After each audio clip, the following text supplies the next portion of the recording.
What happens when a CEO shops at his own store and witnesses something that changes everything?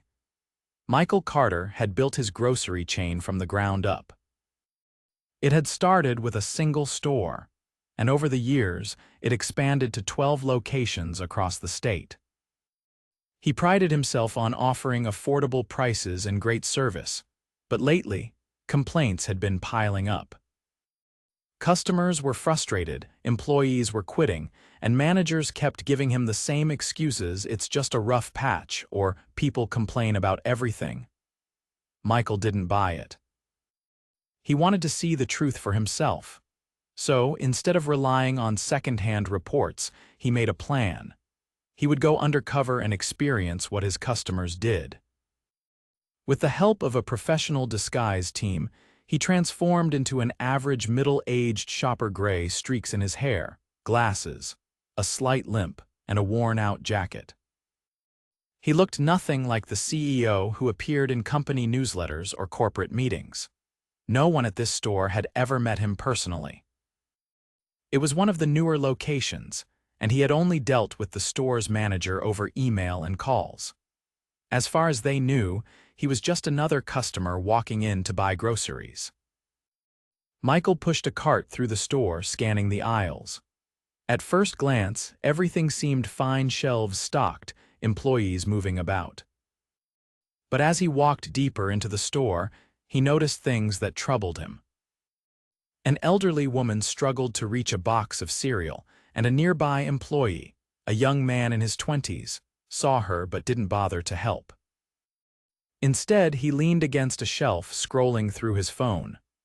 Michael clenched his jaw. "That's the service we're giving people," he continued on, watching interactions carefully. Some employees seemed to genuinely care, but others clearly didn't. A few ignored customers entirely.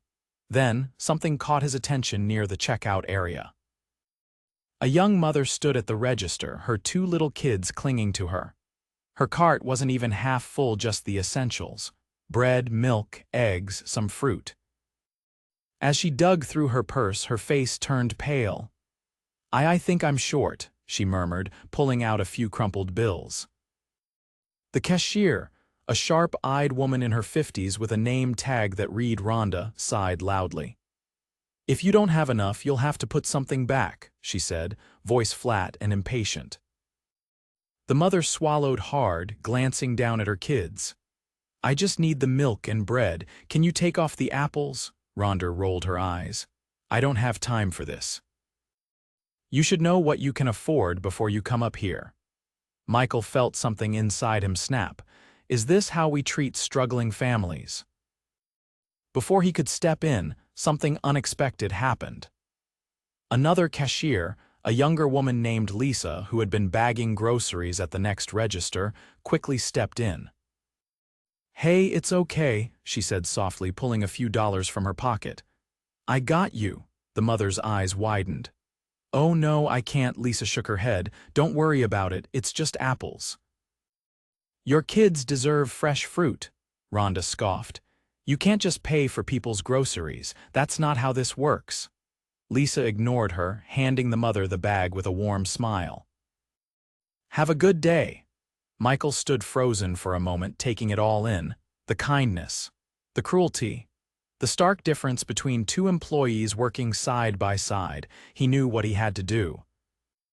He was coming back, and when he did, things were going to change. Michael left the store that afternoon with his mind racing. What he had witnessed was more than just poor service, it was a failure of leadership. Somewhere along the way, a toxic culture had taken root in his company, and he had been too distant to see it. That would change. The next morning, he arrived back at the store, this time as an employee. His disguise was slightly different: a clean-shaven look, a cap pulled low over his forehead, and a standard issue name tag reading Mike. He had arranged with corporate to be hired as a temporary worker, ensuring the store's management had no idea who he really was. They thought he was just a guy desperate for work, needing some extra cash. His first shift started in the stockroom. The moment he walked in, He saw a mess boxes stacked haphazardly. Expired products shoved to the side instead of being disposed of properly. A few employees lounged against the walls, chatting instead of working. A supervisor named Dean, a burly man with a permanent scowl, barely acknowledged him. "You're new, whatever. Just move those boxes to the back. Don't ask questions, just do the job." Michael nodded, keeping his head down. He wasn't here to challenge anyone, not yet. He needed to observe. As he worked, he overheard conversations around him. "Man, I hate this place," one worker muttered. "Management treats us like garbage and the pay's a joke." "Tell me about it," another replied. "Rhonda's the worst. She acts like she owns the place." Michael's ears perked up at the name, so Rhonda's behavior at the register wasn't just a bad day, it was a pattern. Hours passed, and Michael was eventually assigned to help out on the floor. That's when he saw Lisa again, the cashier who had helped the struggling mother the day before. She was stocking shelves, moving quickly and efficiently. Unlike some of the other employees, she didn't slack off. "Hey," Michael said casually, grabbing a box of pasta to shelve. "You always work this hard," Lisa let out a short laugh. "Somebody has to. If I don't do it, it won't get done." Michael studied her. There was exhaustion in her eyes, but also determination. "You've been here long." 2 years, she said. "Started part-time, went full-time last year. Not that it makes much of a difference. They still treat me like I'm disposable." Michael frowned. "Management?" Lisa hesitated, then sighed. "Yeah, some of them are okay, but Rhonda, Dean, they don't care about us. They just want to boss people around, and if you push back. Good luck getting hours on the next schedule." Michael felt his stomach tighten. This wasn't just laziness or bad attitudes, this was a toxic work environment. As the day went on, he saw more examples of it. A young employee asked for a break and was outright denied. A new hire was yelled at for stocking an item in the wrong place instead of being taught properly. Customers were brushed off with barely concealed irritation. And through it all, Rhonda and Dean acted like they owned the store. By the end of his shift, Michael had seen enough. That night, he sat in his car outside the store, staring at the building. He had built this company with the belief that it would be different, a place where workers were valued, where customers were treated with respect. Somewhere along the way, that vision had been lost. He wasn't going to let it stay that way. The next morning, he walked into the store not as Mike, the temp worker, but as Michael Carter, the CEO. The moment he stepped through the doors, the atmosphere shifted. Employees whispered, eyes widening in shock. Rhonda, standing behind the register, froze in place. Dean, who had been barking orders in the stockroom, suddenly looked pale. Michael didn't waste time. He walked straight to the center of the store and addressed everyone. "Gather around," he said, his voice calm but firm. "We need to talk." The employees slowly came forward, exchanging nervous glances. Michael took a deep breath. "For the past 2 days, I've been working here undercover.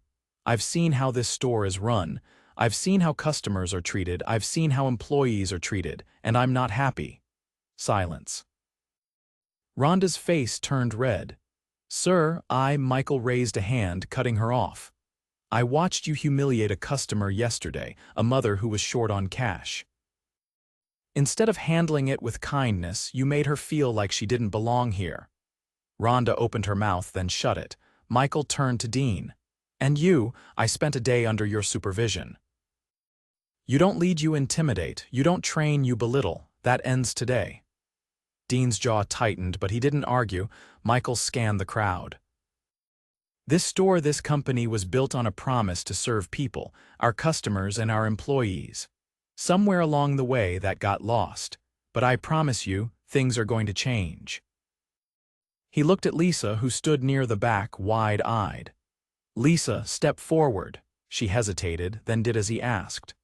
"You showed the kind of compassion this company should stand for," Michael said. "You put people first, and that's the kind of leadership we need. Effective immediately, you're being promoted to assistant manager." Lisa gasped. What? You've earned it, Michael said simply. He turned back to the rest of the employees. As for the rest of you, there will be changes, fair treatment, proper training, support, but that also means accountability. If you're here just to collect a paycheck without caring about the customers or your coworkers, this isn't the place for you. The air was heavy with tension, but Michael could see something shift in the crowd. Hope. Rhonda and Dean, however, remained stone-faced. Michael met their eyes. You two will be having a separate conversation, immediately. They knew what that meant. As Michael led them to the back office, he knew this was just the beginning. Change wouldn't happen overnight, but he had seen the truth, and now he was taking control. His company would be what he had always intended it to be. And he would never let himself become disconnected again.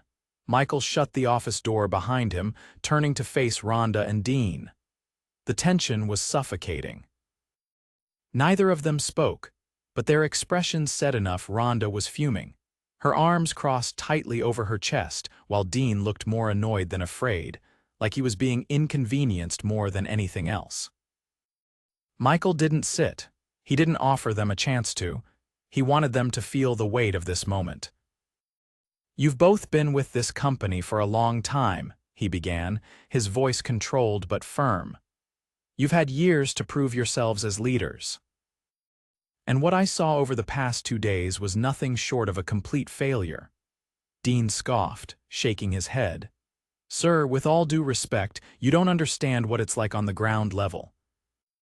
You can't judge us based on 2 days, Michael cut him off. I don't need more than 2 days to see what's wrong. It wasn't just one bad interaction. It wasn't just one mistake. It was a pattern. A culture that you allowed to grow under your leadership. Rhonda's lips pressed into a thin line. We're understaffed, overworked. Maybe if corporate gave us more support, we wouldn't have to be so tough on employees. Michael let out a short breath, shaking his head. Tough, no. Tough is holding people accountable while also giving them the tools to succeed. What I saw from you wasn't tough, it was toxic. You humiliated a customer, Rhonda. You treated her like she was beneath you. And Dean, you made it clear that employees who challenge you or ask for basic respect get pushed out. Dean's jaw tightened, but he didn't deny it. Michael leaned forward slightly, his voice dropping just enough to make every word hit harder. That's not leadership, that's bullying. Rhonda's face turned a deeper shade of red. Sir, I didn't mean anything by it, I was just following policy.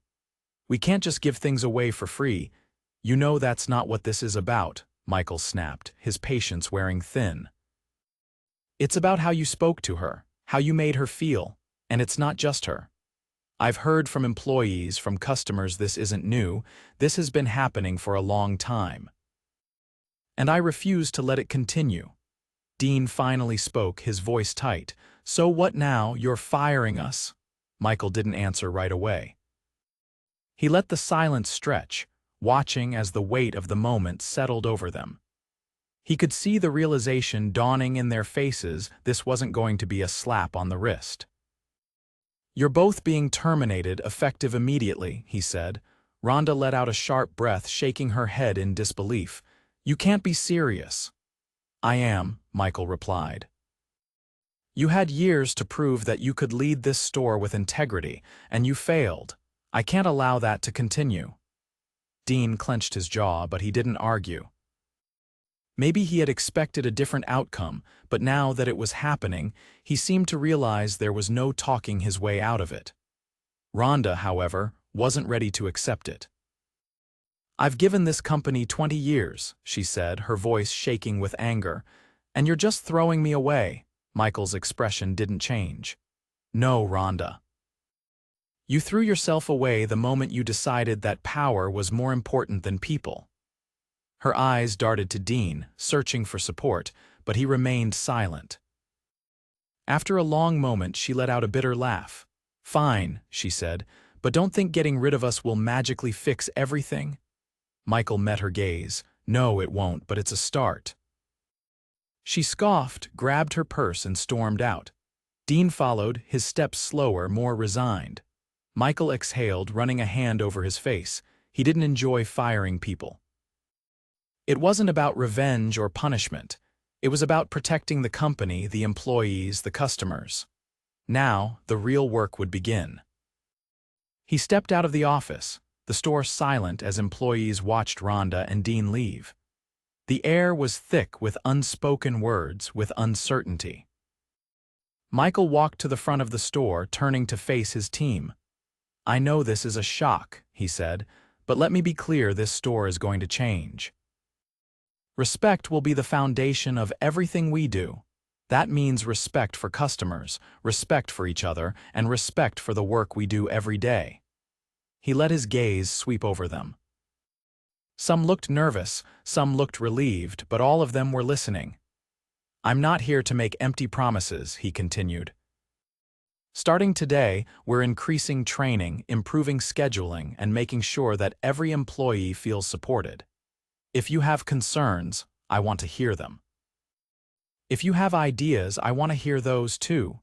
He turned to Lisa, who still looked stunned by everything unfolding. "Lisa, I meant what I said earlier. You're being promoted to assistant manager. You've already shown the kind of leadership this store needs." Lisa hesitated. "Sir, I don't know if I'm ready for that." Michael smiled slightly. "You are, and you won't be doing it alone. You'll have my full support, and we'll be bringing in a new store manager who shares our vision." A few employees exchanged glances, murmuring to one another. Michael took a step forward, his voice steady. "This isn't just about fixing what was broken, it's about building something better. And I promise you, I will not let this company lose sight of what matters again." For the first time since he had walked into that store, he saw something in the employees' faces that he hadn't seen before: hope. And that was enough to tell him he had made the right decision. The days that followed were a whirlwind of change. Michael didn't just make promises, he acted. The first step was bringing in a new store manager, someone who could rebuild trust and set the right tone. After careful consideration, he appointed a leader from another location, Monica Hayes, a seasoned manager with a reputation for fairness and efficiency. She arrived on her first day with a clear message: "We're starting fresh. If you're here to work, to grow, and to help turn this store into something great, I've got your back. If you're here to slack off or make excuses, this isn't the place for you." The employees took notice. Lisa, adjusting to her new role as assistant manager, was hesitant at first, but Michael made sure she had support. He scheduled one-on-one meetings with her, coaching her through the transition. "You earned this," he reminded her. "You already lead by example. Now you just have a title to match it." She wasn't the only one stepping up. Employees who had once felt powerless now had a voice.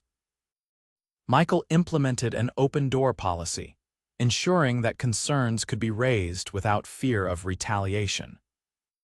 Scheduling became fairer, breaks were enforced properly, and training sessions were revamped to actually prepare workers instead of just throwing them into the deep end. With Rhonda and Dean gone, the store's atmosphere shifted.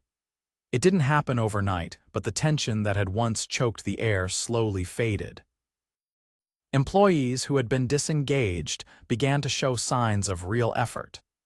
Those who had been mistreated found relief in knowing that things were changing. Michael visited the store regularly, not as a distant CEO, but as someone who was present, involved. He made a point to greet workers by name, to ask about their experiences, to listen. He even worked a few shifts stocking shelves and helping in the back, showing that leadership wasn't about sitting in an office, it was about understanding the reality of the job. The customers noticed too. One afternoon, an elderly woman approached the front desk. Lisa was there and she braced herself, expecting a complaint. Instead, the woman smiled. "I've been shopping here for years," she said. "And I don't know what's changed, but this place feels different. The people seem happier." "I just wanted to say thank you." Lisa blinked, caught off guard. Thank you for saying that. We're really trying to make this a better place for everyone. The woman patted her hand. It shows. Moments like that reinforced that they were on the right path. Of course, not everyone adapted. A few employees resisted the change, unhappy that they could no longer coast through shifts or treat customers poorly without consequences. Michael made it clear this wasn't a company where mediocrity would be tolerated. If they didn't want to be part of the new culture, they were free to leave. Some did. But for every person who walked away, there were others who thrived under the new leadership. One evening, as Michael prepared to leave the store after a long day of meetings, Lisa approached him. "I wanted to say something," she said, shifting nervously. "I don't think I ever really thanked you, not just for the promotion but for everything, for actually listening." "For caring," Michael smiled. "You don't have to thank me, Lisa. You earned your place here. And this isn't about me, it's about making sure that good people like you don't get overlooked anymore." She nodded, then hesitated before adding, "It's just. I've had jobs before where no one cared. Where people like Rhonda and Dean got away with everything because no one at the top was paying attention. I guess I just never expected a CEO to actually do something about it." Michael exhaled, his expression turning thoughtful. "That's my failure. Not just here but across the company. I got too comfortable relying on reports and numbers instead of seeing things for myself. That's going to change." Lisa smiled. "Well, whatever you're doing, it's working." As Michael walked out of the store that night, he didn't feel the same frustration that had weighed on him when he first went undercover. Instead, he felt something else: determination. This wasn't just about fixing one store. It was about making sure that every location under his name upheld the values he had built his company on. He had learned a hard lesson. Leadership wasn't about sitting in an office, disconnected from reality. It was about being present, about listening, about acting. And he would never let himself forget that again. Michael didn't waste time. Over the next few months, he expanded his undercover approach, visiting other locations under different disguises. Every store had its own issues, some small, some deeply rooted, but the patterns were clear. Where leadership was strong, employees thrived. Where toxic management was allowed to fester, morale plummeted, and customer experience suffered. He wasn't just there to observe anymore. He was there to act. At one location, he saw a stockroom supervisor berate a new employee for asking too many questions. Instead of waiting to return as himself, Michael ended his shift, walked into the manager's office, and revealed who he was. The supervisor was dismissed within the hour. At another store, he found a cashier who had been with the company for 5 years, but was still being paid entry-level wages despite consistently outperforming expectations.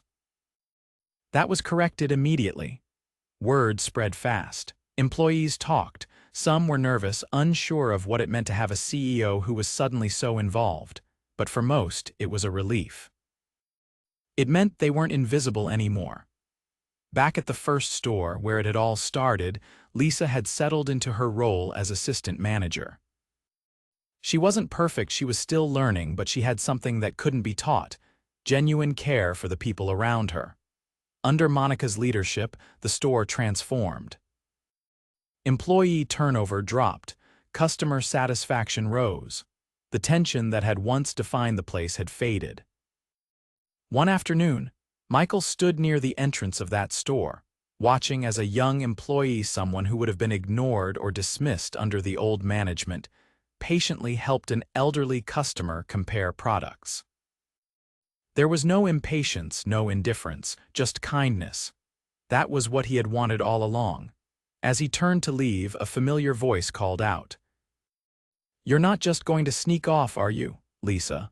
Michael smiled as she approached, her expression half amused, half knowing. "I wasn't sneaking," he said. Lisa raised an eyebrow. "Right." He glanced back at the store. "It's different now." Lisa nodded. "Yeah, it is." Michael studied her for a moment. How are you handling it? She exhaled, running a hand through her hair. Honestly, some days it's harder than I expected, but I have support. Monica's been great. And she hesitated before adding, it helps knowing that if something's wrong, someone will actually listen now. Michael nodded. That was the biggest shift of all. A silence stretched between them before Lisa spoke again. You know, when you first showed up, I thought you were just another guy trying to get through his shift. I had no idea you were watching everything. Michael smirked. That was the point. She shook her head, laughing lightly. Yeah, well, I'm just glad you did. Because I don't think any of this would have changed otherwise. Michael didn't respond right away. He thought back to that first day, to Rhonda at the register, to Dean barking orders. To the moment he realized just how much he had let slip through the cracks. No, he finally said. It wouldn't have. Lisa tilted her head. So, what now? Are you done going undercover, or are you going to keep showing up in disguises? Michael chuckled. Let's just say I'll always be watching. But hopefully I won't need to go undercover to know what's happening in my own company. Lisa smiled. Good, because this, she gestured to the store around them. This feels like the company you were trying to build. Michael looked around, taking in the sight of employees who weren't just working but actually engaged, of customers who weren't being rushed or ignored. For the first time in a long time, he felt like he was exactly where he needed to be.